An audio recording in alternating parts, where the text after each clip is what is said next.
അപ്പൊ ജെയ്മെയിൻ first സെഷന്റെ exam കഴിഞ്ഞു, result വന്നു.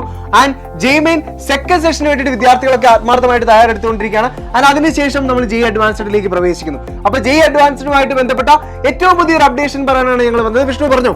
അപ്പോൾ ഈ വർഷത്തെ പാർലമെന്റ് ഇലക്ഷന്റെ ഡേറ്റ് ഒക്കെ പ്രഖ്യാപിച്ച സാഹചര്യത്തിൽ ഈ വർഷത്തെ ജെയ് അഡ്വാൻസ്ഡ് പരീക്ഷയുടെ ഡേറ്റിൽ മാറ്റം ഉണ്ടാകും എന്നുള്ള തരത്തിലുള്ള കിംവദന്തികളെല്ലാം പ്രചരിച്ചിരുന്നു.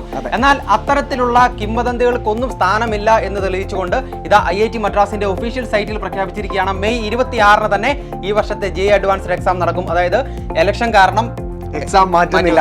യെസ്, അപ്പൊ കുട്ടികളൊക്കെ ഒരു പക്ഷെ പ്രതീക്ഷിച്ചിരുന്നു ഇലക്ഷൻ വരുന്നത് കൊണ്ട് എക്സാമിന്റെ ഡേറ്റ് കുറച്ചുകൂടെ എക്സ്റ്റെൻഡ് ചെയ്യുമെന്ന്. പക്ഷെ ഒന്നുമില്ല, പറഞ്ഞ ദിവസം പറഞ്ഞ സമയം തന്നെ ജെയ് അഡ്വാൻസ്ഡിന്റെ എക്സാം നടക്കുമെന്നത് ഉറപ്പിച്ചുകൊണ്ടാണ് ഞങ്ങൾ വന്നിരിക്കുന്നത്. യെസ്, ഔദ്യോഗികമായിട്ടുള്ള സ്ഥിരീകരണമാണ്. IIT മദ്രാസിന്റെ വെബ്സൈറ്റിൽ കയറി കഴിഞ്ഞാൽ നിങ്ങൾക്ക് ആ ഒരു നോട്ടിഫിക്കേഷൻ കാണാൻ കഴിയും. അപ്പോൾ എല്ലാവരും ഇപ്പോൾ പഠിച്ചുകൊണ്ടിരിക്കുന്ന പോലെ തന്നെ വളരെ സീരിയസ് ആയിട്ട് തന്നെ പഠിക്കുക, മുമ്പോട്ട് പോകുക.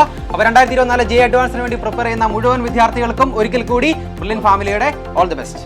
എൻട്രൻസ് സംബന്ധമായ വാർത്തകളും അപ്ഡേഷനുകളും ഏറ്റവും വേഗം ആധികാരികമായി അറിയാൻ ബ്രില്യന്റ് സ്റ്റഡി സെന്റർ പാല യൂട്യൂബ് ചാനൽ സബ്സ്ക്രൈബ് ചെയ്യുക, ബെൽ ഐക്കൺ അമർത്തുക. ഈ വീഡിയോ മറ്റ് സുഹൃത്തുക്കളിലേക്കും ഷെയർ ചെയ്ത് നൽകുക.